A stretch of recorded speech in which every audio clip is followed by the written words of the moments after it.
নমস্কার, আশা করছি আপনারা সবাই খুব ভালো আছেন। তাই নতুন একটা ব্লগে আপনাদের সবাইকে স্বাগত জানিয়ে আজকের ভিডিওটা এখান থেকে শুরু করছি। সকাল সকাল আমি ঘুম থেকে উঠে গেছি, আর উঠেই মনটা ভালো হয়ে গেল। কেন জানেন?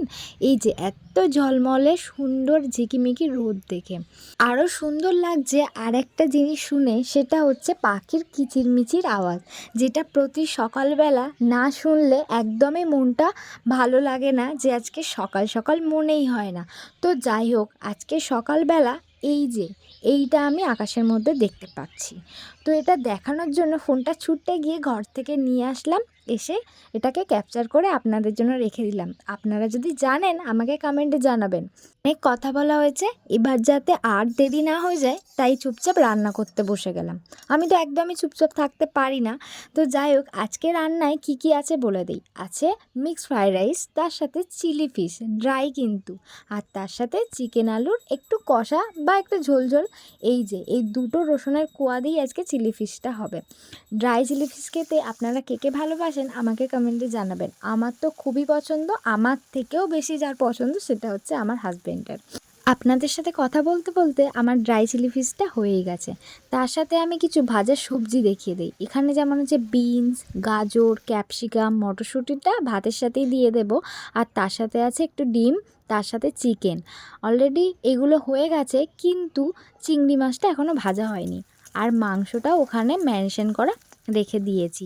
এখানে মাংসর জন্য পেঁয়াজ ভালো করে ভেজে নেব, তার সাথে গোটা গরম মশলা, তেজপাতা তো আগেই দিয়ে দিয়েছিলাম তেলের মধ্যে।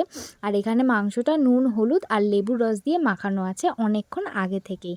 আর এগুলো ভালোভাবে ভাজা হয়ে গেছে, এগুলো এখন সাইড করে রেখে দেবো। রাইসটাও হয়ে গেছে। আর এইখানে আমি কাঁচা লঙ্কা, ধনেপাতা, আদা, রসুন, পেঁয়াজ একসাথে পেস্ট করে নিয়েছি।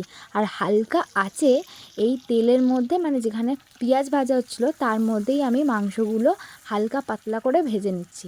মাংস যদি না একটু ভেজে রান্না করা হয়, আমার আবার একটু আঁচটানি গন্ধ লাগে, সেটা আমার একদমই পছন্দ না। আমি একটু ভেজে খেতেই ভালোবাসি। তো এখানে টমেটোর পিউরি বানানোও হয়ে গেছে। টমেটোটা একটু আদা কাঁচা বলে একটু ওরকম কালার এসছে। তো আমি সব কিছু উপকরণ দিয়ে মাংস কষাইতে শুরু করে দিয়েছি। মাংস ভাজার জন্য মাংসটা একদমই ছাড়ে না। মাংস ভাজা হয়ে গেলে মাংসটা একদম শক্ত শক্ত হয়ে যায়, আর তার মধ্যে কষাইতে অনেকটা সুবিধা হয়। আর এখানে আপনাদেরকে আজকের ওয়েদারটা আবারও দেখিয়ে দিই, কারণ এত ভালো লাগছে, রোদ উঠেছে ঝলমলে। রোদের তাপ সহ্য না করা গেলেও শীতকালে এই উষ্ণতাটা বেশ আরাম দেয়।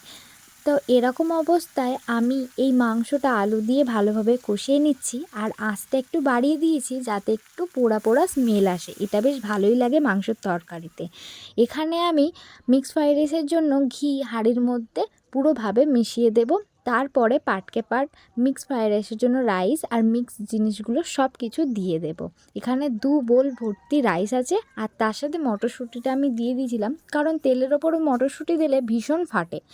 মিক্সড ফ্রাইড রাইসের জন্য আমি সব কিছু প্রিপারেশান নিয়েই নিয়েছি। এখানে মাংসের তরকারিটা আমি এবার নামিয়ে নেব, আর তারপরে বলে ঢালার পর এরকম একটা লুক এসছে। আপনারা দেখে বলবেন কেমন হয়েছে। আর এটা ছিল চিলি ফিশ। আমি কিন্তু আজকে চিলি ফিশে ক্যাপসিকাম দেইনি, অরিজিনাল যে ঝালঝাল লঙ্কা সেটা দিয়েছি। আর এটা হচ্ছে আমার মিক্সড ফ্রাইড রাইস, পুরো এক হাঁড়ি ভর্তি। খুব সুন্দর হয়েছে, স্মেলটা দারুণ আসছে ঘিয়ের। আর দুপুরে খাওয়া দাওয়ার পর ঘুমিয়ে পড়ে সন্ধ্যা যখন 7টা বাজে, আমরা বেরিয়ে পড়লাম প্রিয় মানুষটার জন্য কেক আর গিফট কিনতে। এই যে প্রিয় মানুষটার আজকে জন্মদিন, সে হচ্ছে আমার বাবা, যার জন্য আমি পৃথিবীর আলো দেখতে পেয়েছি। এটা হচ্ছে আমাদের ফ্যামিলির একটা বড় মেম্বার। বাবা ডাকো ডাকো। আমি ফোনটা কোথায়? আমি ভিড়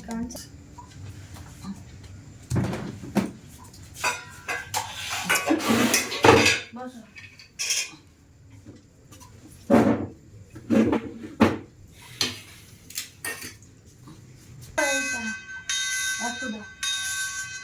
এইদিকে না,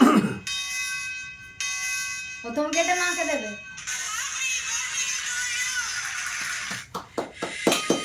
Happy birthday to you.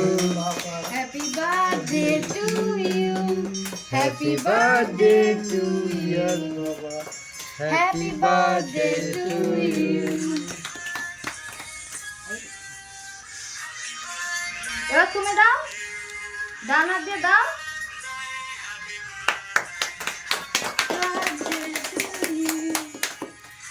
ছোটো থেকে দেখে এসেছি আমার ছোটোখাটো অপ্রয়োজনীয় জিনিসও ওনারা এত গুরুত্বপূর্ণভাবে আমাকে দিত যে ওটা না পেলে আমি থাকতেই পারবো না, কিন্তু নিজেদের অনেক গুরুত্বপূর্ণ জিনিসও ওরা অপ্রয়োজনীয় ভেবে কিনতই না বা ছেড়ে রেখে দিত।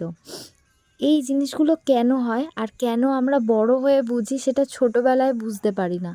যখন বুঝতে পারি তখন অনেকটা দেরি হয়ে যায়, ওনাদেরও বয়স হয়ে যায়, সেই জিনিসের ওপরে অতটা আর ভালো লাগা থাকেই না। এই দুটো মানুষের মাঝে আমরা আসার পর এতটাই তারা স্যাক্রিফাইস করে নিজেদের মধ্যে যে আমরা বড় হয়েও কেউ কেউ বুঝতে পারি না বা বুঝতে চাই না।